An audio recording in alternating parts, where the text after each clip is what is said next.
할렐루야. 오늘 우리에게 주시는 하나님의 말씀 이사야 42장 1절로부터 9절까지 말씀입니다. 다 같이 우리 합독하시겠습니다.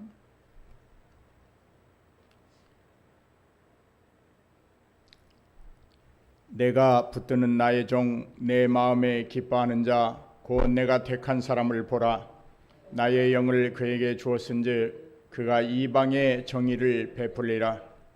그는 외치지 아니하며 목소리를 높이지 아니하며 그 소리를 거리에 들리게 하지 아니하며 상한 갈대를 꺾지 아니하며 꺼져가는 등불을 끄지 아니하고 진실로 정의를 시행할 것이며 그는 쇠하지 아니하며 낙담하지 아니하고 세상에 정의를 세우기에 이르리니 섬들이 그 교훈을 앙망하리라.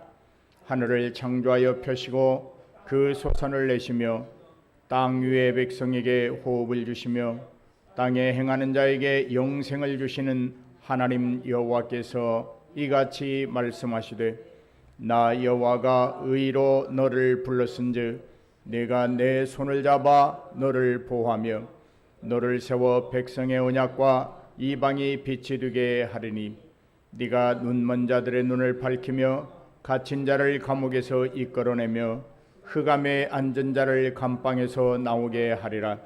나는 여호와니 이는 내 이름이라. 나는 내 영광을 다른 자에게 내 찬송을 우상에게 주지 아니하리라. 보라, 전에 일이 이미 이루어졌느니라. 이제 내가 새 일을 알리노라. 그 일이 시작되기 전에라도 너희에게 이르노라. 아멘. 너무나 상식적인 이야기를 한 말씀 드리면서 설교를 시작하려고 합니다. 여러분, 믿음은 하나님의 말씀을 들을 때 자라납니다. 이건 너무나도 우리가 상식이에요. 기본이에요. 저와 여러분 모두는 아마 우리의 믿음들이 자라나기를 원하지 그냥 정체되어 있거나 그냥 지금 이 상태로 좋아라고 하시는 분은 아무도 없을 줄로 압니다. 우리 모두는 주님이 인정하는 믿음을 소유하려는 선한 욕심이 있다고 생각합니다. 로마서 10장 17절의 말씀을 보면 그렇게 말씀하고 있지요. 그러므로 믿음은 들음에서 나며 들음은 그리스도의 말씀으로 말미암는다. 그러니까 아무거나 다 듣는다고 믿음이 자라는 것이 아니라 예수 그리스도의 말씀을 들음으로 그 믿음이 자라난다. 여기 그러니까 자라난다고 할 때 그 들음은 그냥 단순히 듣는 것이 아니라 그 들음을 통하여 반드시 자라나야 된다고 하는 말씀인 줄로 믿습니다. 그렇습니다. 우리 믿음을 자라나게 하는 가장 좋은 방법은 하나님의 말씀을 듣는 것입니다. 어디 기도원을 쫓아다니고 누구 신령한 사람이 여기 있다 저기 있다 하니까 거기 발 들이밀고 거기 가서 그냥 부분별하게 막 머리 내밀고 안수받고. 요즘 우리 박인자 목사님 고향에도 이상한 분 한 분 계시더라고. 서모세 목사라고. 뭐 바울의 수건 그러고 뭐 그냥 사람들 얼굴에 수건을 얹지 뭐 그 여자들만 왜 그렇게 넘어져? 사랑하는 여러분, 믿음 생활이라고 하는 것은 그런 것 아닙니다. 하나님은 인격자이십니다. 품위가 있으신 분이에요. 우리 인간이 보았을 때도 뭐 저래라고 하는 것은 하나님이 싫어하시는 거예요. 우리가 싫어하고 우리가 별로 좋다고 여기지 않는 것을 하나님이 하신다? 그건 아니에요. 그런 하나님은 아니에요. 반드시 믿음은 들음에서 나는 것입니다. 그런데 그 들음은 세상의 잡다한 이야기가 아니라 하나님의 말씀이라고 하는 사실이죠. 여러분, 목사가 되기 위해서 신학을 합니다. 이것은 하나의 과정이지요. 목사가 되려면 신학이라고 하는 과정을 거쳐야 되고 전도사 2년, 강도사 2년, 목사 후보생으로서의 목사 고시를 패스하고 1년 동안 또 수련의 기관을 거쳐서 딱 10년을 해야 목사가 됩니다. 그런데 이 신학을 하면서 어떤 교수로부터 배웠느냐가 대단히 중요한 거예요. 왜냐하면 사람은 들은 것을 다시 가공해서 말하기 때문입니다. 그러니까 여러분 신학교라고 해서 아무데나 다 신학을 공부하고 목사 됐다고 해서 다 같은 목사는 아닌 거예요. 진리를 들은 자는 진리를 말하고 잘못 들은 자는 그것이 진실인 양 다시 자기 말을 덧붙여서 말하기 때문에 누구에게 배웠느냐 대단히 중요한 거예요. 어떤 목사에게 어떤 설교를 듣는가도 매우 중요합니다. 믿음이 견실하게 자랄 수도 있지만 잘못 들으면 병들어서 말라버릴 수도 있기 때문입니다.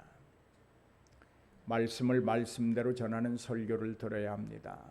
성경을 성경대로 해석해서 전하는 말씀을 들어야 합니다. 성경 본문을 읽어놓고 자기 이야기하고 자기 철학을 이야기하기 위하여 성경을 하나의 증거물로 제시하는 그런 설교를 들어서는 믿음이 자랄 수 없습니다. 지금 여러분은 어떤 말, 누구의 말을 듣고 있습니까? 천국의 말을 듣는 자는 반드시 천국을 말할 것입니다. 반대로 세상 말을 듣는 사람은 결코 천국의 말을 할 수 없습니다. 결국 우리 인생은 누구로부터 어떤 말을 듣느냐에 따라 그 사람의 인격도 달라진다고 하는 사실이죠. 좋은 말을 들으면 좋은 사람이 됩니다. 아름다운 소리를 들으면 그 사람의 정서가 평온해지고 아름다워집니다. 생명의 말을 듣는 사람은 생명을 낳습니다. 용기를 주는 말을 듣는 사람은 상대에게 언제나 용기를 북돋워 줍니다.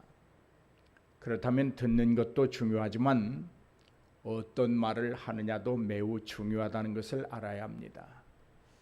다시 한번 묻겠습니다. 여러분 어떤 말을 듣고 있으며 어떤 말을 하고 살아가십니까? 성경은 분명히 말합니다.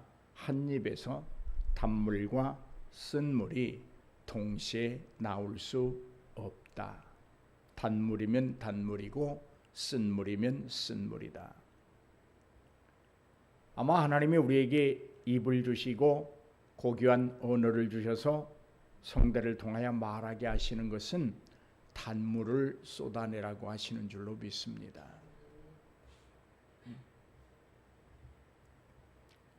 있을 수 없는 말, 있을 수 없는 일, 해서는 안 되는 일, 해서는 안 되는 말, 이런 것들이 있기 때문에 그 사람에게 어려움이 몰려오게 되는 것입니다. 오늘 이사야서에는 여호와의 종의 노래라고 하는 부제로 4편의 설교가 있습니다. 이 설교들이 담고 있는 주된 주제는 오직 예수 그리스도만이 하나님의 구속사역을 이루실 완전한 신이자 완전한 인간이라고 말씀하고 있습니다. 오늘 우리가 함께 봉독한 말씀은 제1편의 설교로서 예수 그리스도의 품성, 즉 메시아의 품성에 대하여 말씀하고 있습니다.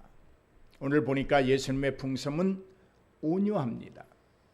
풍성합니다. 공의로우신 분이라고 말씀하고 있습니다. 그렇다면 예수 그리스도의 사역은 뭘까? 오늘 주신 본문을 보니까 소경을 보게 할 것이다. 갇힌 자를 해방시킬 것이다. 그리고 반드시 그들로 하여금 하나님을 찬양하게 하는 사역을 메시아는 하시려고 이 땅에 오신다. 그렇게 말씀하고 있습니다. 이 위대한 사역, 누구도 감당할 수 없는 이 엄청난 사역을 하나님은 예수 그리스도로 감당하게 하리라고 약속하고 계십니다. 자, 오늘 우리는 무엇보다도 이 말씀을 통하여 우리를 찾아오시는 하나님의 음성을 들어야 합니다. 구약의 이사야 선지자에게만 말씀하셨던 하나님이 아닙니다. 그 시절에 누군가에게 말씀하시던 하나님은 지금도 우리 중에 누구에게 말씀하고 계십니다. 물론 들을 만한 귀를 가지고 듣기를 간절히 원하는 이들에게 하나님은 말씀하십니다. 들으려 하고 사모하는 마음으로 마음을 열고 귀를 기울이는 자들에게는 예의 없이 하나님의 음성이 들립니다. 그러나 듣지 못하는 자들이 있습니다. 이들이 누구일까요? 마귀의 자식들일까요? 사탄의 자녀들이 아니라면 누구이겠습니까? 지금도 들려오는 하나님의 음성을 듣지 못하는 자들은 이런 사람들입니다. 자기 편견에 쌓여 있는 사람들입니다. 고집에 빠져 있는 자들입니다. 인간의 교만으로 가득 차 있는 사람들입니다. 그들은 하나님의 음성을 들을 수 없습니다. 자기의 착이나 편견은 하나님의 말씀을 부정하게 만드는 아주 악한 요소이기 때문입니다. 자기의 착에 빠져 있고 자기 편견에 빠져 있고 교만에 빠져 있고 하나님의 말씀을 거부하는 불순종의 사람들에게는 이들이 하나님의 음성을 듣는다는 것은 낙타가 바늘길을 통과하는 것처럼 어려울 것입니다. 그런데도 지금도 하나님은 말씀하고 계십니다. 의심과 편견을 앞세우고 고집스럽게 외면하고 거부하는 이들에게도 하나님은 여전히 긍휼하심과 인내의 사랑으로 계속해서 말씀하십니다. 그리고 이렇게 말씀하십니다. 들으라고 말씀하십니다. 들으라고 말씀하십니다. 들으라고 말씀하십니다. 세례 요한을 통해서 말씀하신 하나님, 그 하나님이 직접 이 땅에 오셔서 말씀하셨습니다. 그리고 주의 종들에게 그 사명을 주시고 말씀하시는 하나님이십니다. 또한 성경이라고 하는 특별한 은혜의 계시로 말씀하시는 하나님이십니다. 그 하나님은 지금도 우리에게 이렇게 말씀하십니다. 너희는 내 말을 들으라. 너희는 내 말을 들으라.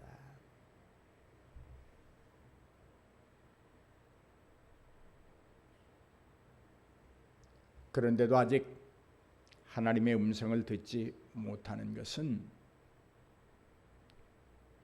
교회에 대해서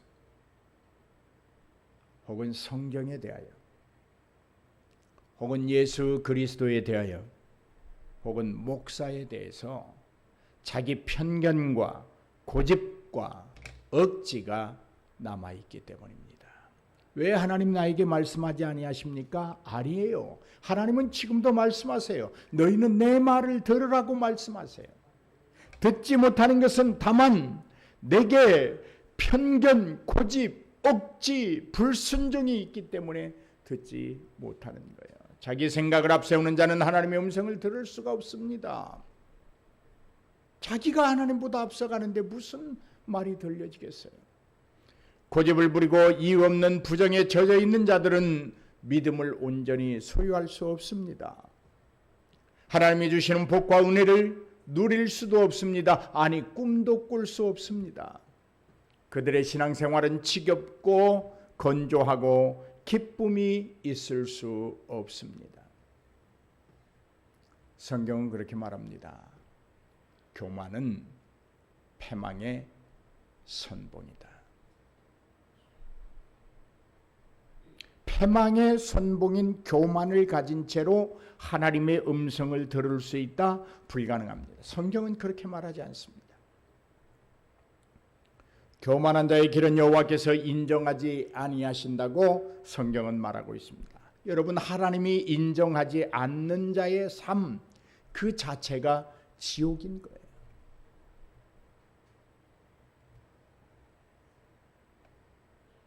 편견에 쌓인 신앙은 어떤 모습일까요?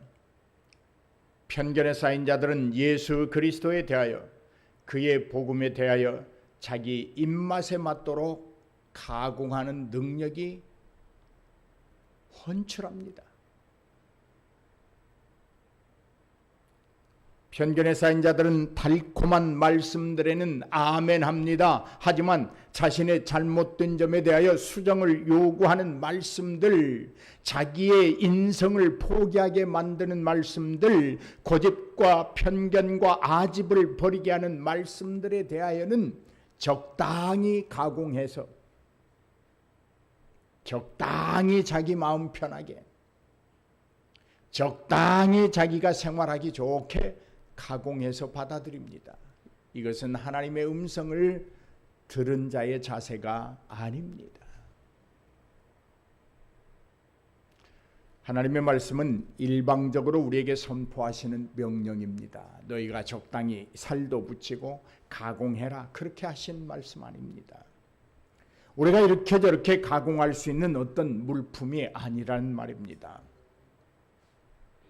사실 어떤 의미에서는요, 목사들이 이렇게 하나님의 말씀을 가지고 설교하는 이 자체도 하지 말아야 될지도 몰라요. 그저 성경만 읽어대면 되는 줄로 압니다. 제가 이 설교를 준비하면서 그런 생각을 깊게 했어요. 그렇다면 우리가 가공하지 아니하려고 한다고 하면 그런 의문에 쌓였어요. 여러분, 어느 나라든 그 나라의 헌법은 최상위 법입니다. 헌법을 중심으로 모든 하위법들이 만들어지고 법률이 제정되고 시행령이 만들어지고 규칙이 생겨나고 그러는 거예요. 그렇지만 그 헌법은 시대에 따라서 혹은 그 나라가 추구하는 어떤 지향한 가치나 목표에 따라서 개헌되기도 합니다. 헌법이 수정되기도 한다, 그런 말입니다. 그러나 하나님 나라의 법률은 바꿀 수도 변하지도 파기할 수도 없는 줄로 믿습니다. 그러므로 가공하지 아니하고 그대로 들어야 될 줄로 믿습니다. 그대로 순종해야 될 줄로 믿습니다. 들려지는 대로 순종해야 합니다. 내가 임의로 이것은 옳고 이것은 옳지 않다고 편견을 가지고 판단할 수 있는 그런 하나님 나라의 법률이 아닙니다. 여러분, 예수 그리스도라는 복음의 참다운 맛은 하나님이 주신 그대로 가공하지 않고 받아 먹을 때 진정으로 그 맛을 알 수 있는 아주 매우 독특하고 특별한 음식입니다. 그래서 하나님은 그렇게 말씀하십니다. 여호와를 맛보아 알지어다 라고 표현하는 거예요. 오늘 1절에 보니까 내가 붙드는 나의 종, 내 마음에 기뻐하는 나의 택한 사람을 보라. 내가 나의 신을 그에게 주었은즉 그가 이방에 공의를 베풀리라, 그렇게 말씀하고 있습니다. 예수 그리스도의 탄생은 처녀가 성령으로 인하여 잉태했다고 하는 아주 신비로움입니다. 여러분, 세상에서 가장 신비롭고 놀라운 사건을 말하라고 하면 처녀가 아이를 낳은 사건입니다. 그런데 이 신비로움은 딱 한 번밖에 없었습니다. 예수 그리스도의 탄생입니다. 그래서 하나님은 오묘하시고 신비로우신 분이에요. 이 아이는 키가 자라고 지혜가 자랐습니다. 어느덧 30년이라는 세월이 흘렀습니다. 어엿한 청년이 되었습니다. 아무도 그를 알아보지 못했습니다. 아니, 알려고도 하지 않았습니다. 오히려 이 청년이 장성하여 하나님 행세를 한다는 이유로 못마땅하게 여기고 그를 죽이려고 했습니다. 그런데 그들 가운데 세례 요한이라는 사람이 있었습니다. 그보다 6개월 먼저 태어난 사람입니다. 그 사람은 예수를 알아보았습니다. 신비로운 하나님을 알아보았습니다. 수많은 군중은 하나님의 섭리와 사역을 가공해서 자신의 지식이나 경험에 비춰볼 때 예수가 하나님의 아들이 아니라고 했습니다. 그러나 하나님이 보낸 사람, 세례 요한 많은 하나님의 사역을 있는 그대로 받아들이고 믿음으로 인하여 예수 그리스도를 알아보았습니다.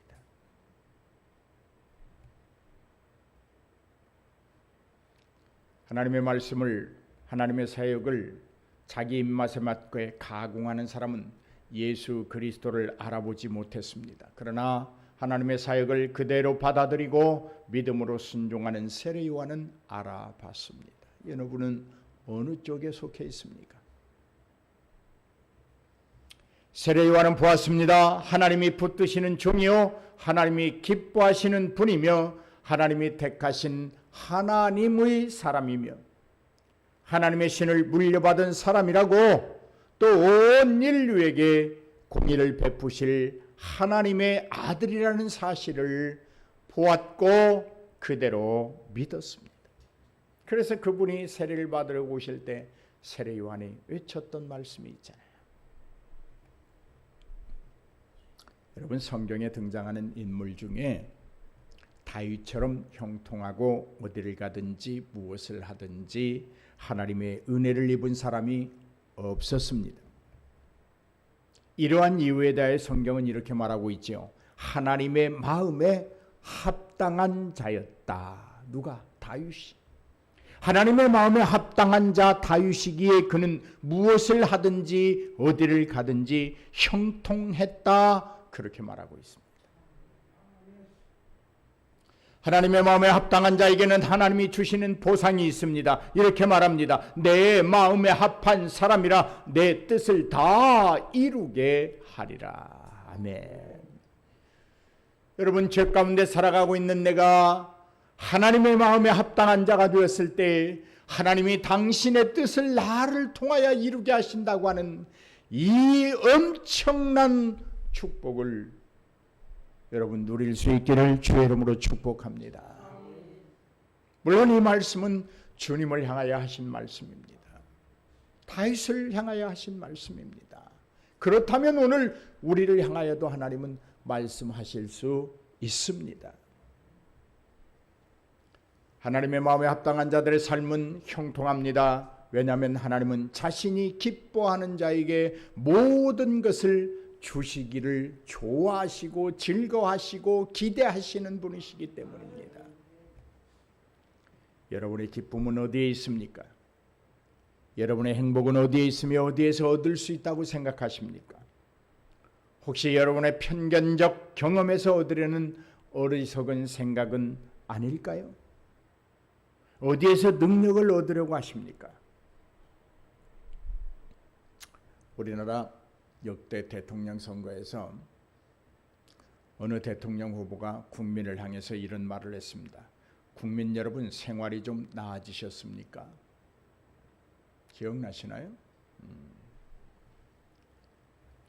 이런 말로 국민의 관심을 촉발시킨 적이 있습니다. 저도 여러분에게 묻습니다. 여러분의 생각대로, 여러분의 고집대로, 여러분의 편견대로 그 지긋지긋한 자기 애착으로 살아온 지금 여러분 생활이 좀 나아지셨습니까?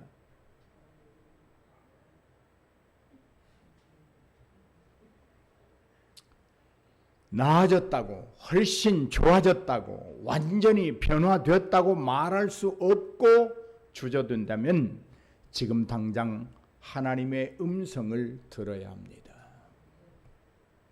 인생은 여러 번 살 수 없습니다. 딱 한 번밖에 살지 못합니다. 그러므로 은혜 받을 기회를 다음으로 미룰 수 없습니다. 지금 당장 하나님의 음성을 들어야 합니다. 예수 그리스도는 이 땅에 하나님의 구원 사역을 이루려고 오신 하나님이 기뻐하는 종이라고 말씀하고 있습니다. 사실 여러분, 예수님은 이 땅에 오실 이유가 없었습니다. 하나님이 왜 이 땅에 오십니까? 그러나 단 하나, 그가 오실 이유는 하나님이 계획하신 구원 사역을 이루시고 완성하시려는 것, 그것 때문에 오셨습니다. 그러므로 여러분, 우리의 구원에 대하여 불안해할 이유가 없습니다. 그분이 오셨다는 그 자체만으로 우리의 구원은 완전하게 이루어진 줄로 믿습니다. 그래도 지금도 아직도 많은 목사들이, 많은 성도들이 여기저기 쫓아다니면서 자기 구원에 대하여 무슨 확신을 얻으려고 애걸복걸하고, 안타까운 일이에요.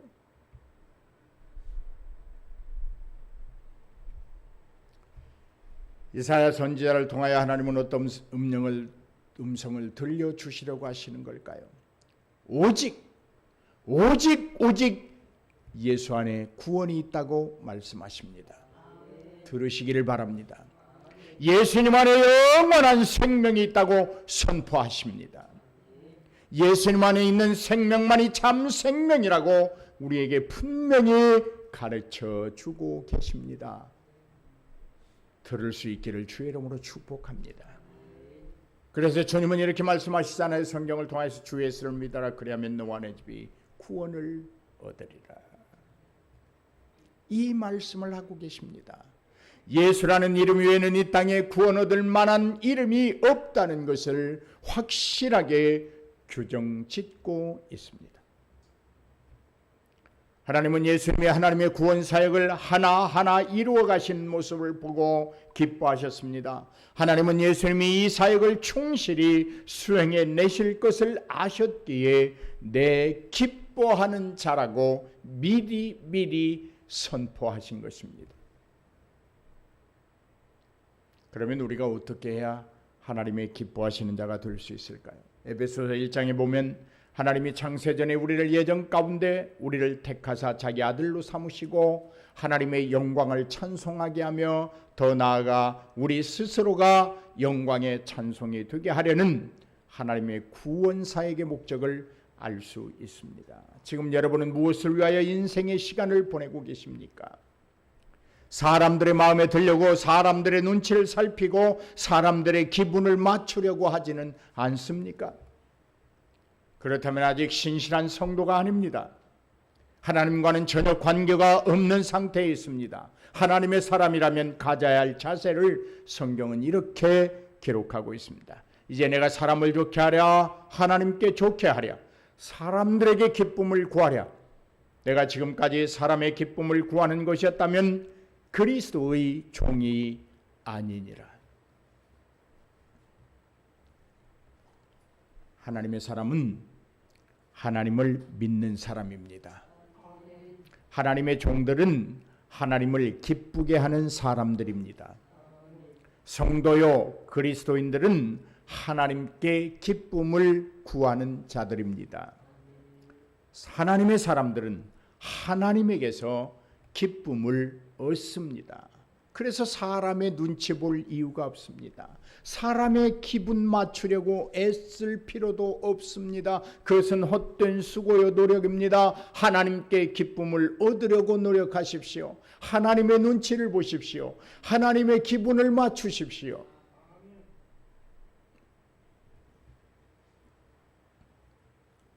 하나님의 사람들은 사람의 비율을 맞추며 살지 않습니다. 하나님의 말씀에 순종함으로 하나님을 기쁘게 하고 그 안에서 기쁨을 얻어 삽니다. 하나님을 기쁘게 하려다가 직장에서 동료들에게 혹은 세상에서 가정에서 따돌림을 당하고 손해를 입는다 해도 그것은 아주 작은 손실일 뿐입니다. 오히려 하나님을 기쁘게 하지 못함으로 하나님으로부터 기쁨을 얻지 못하고 그 안에 모든 것을 받을 수 없다면 그 손실은 말로 할 수 없는 인생의 최고의 위험입니다. 여러분은 어떤 사람입니까? 신실한 하나님의 종입니까? 아니면 사람들의 눈치를 살피고 그들의 비율을 맞추려고 헛된 수고를 하는 자들입니까? 너희는 그의 말을 들으라. 변화산에서 들었던 하나님의 음성입니다.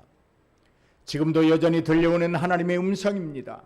들려집니까? 아니면 들리긴 들리는데 건성건성 듣습니까? 이것저것 가리면서 걸러내고 입맛에 맞는 말씀만을 듣고 있습니까?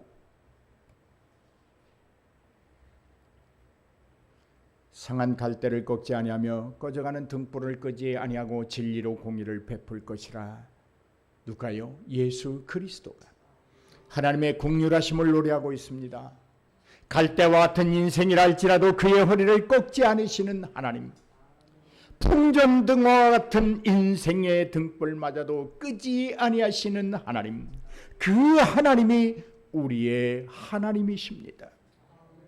나의 하나님이십니다. 나의 창조주요 나의 구속주이시며 나의 아버지가 되시고 나의 모든 것이 되시는 분, 그분이 하나님이십니다. 하나님의 긍휼하심이 없다면 아무도 오늘 이 예배에 참여하지 못했습니다.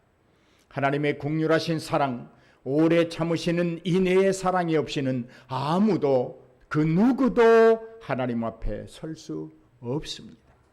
하나님은 겸손하십니다. 하나님은 자만하지도 않으십니다. 겸손하심과 자만을 모르시는 하나님의 긍휼하신 사랑이 오늘도 우리에게 말씀하시며 찾아오십니다. 찾아오셔서 말씀하십니다.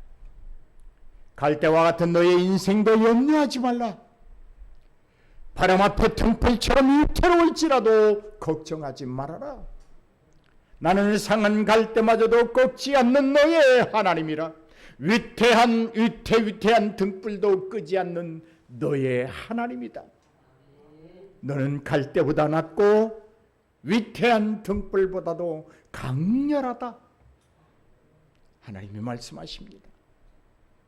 이 음성을 들을 수 있기를 바랍니다.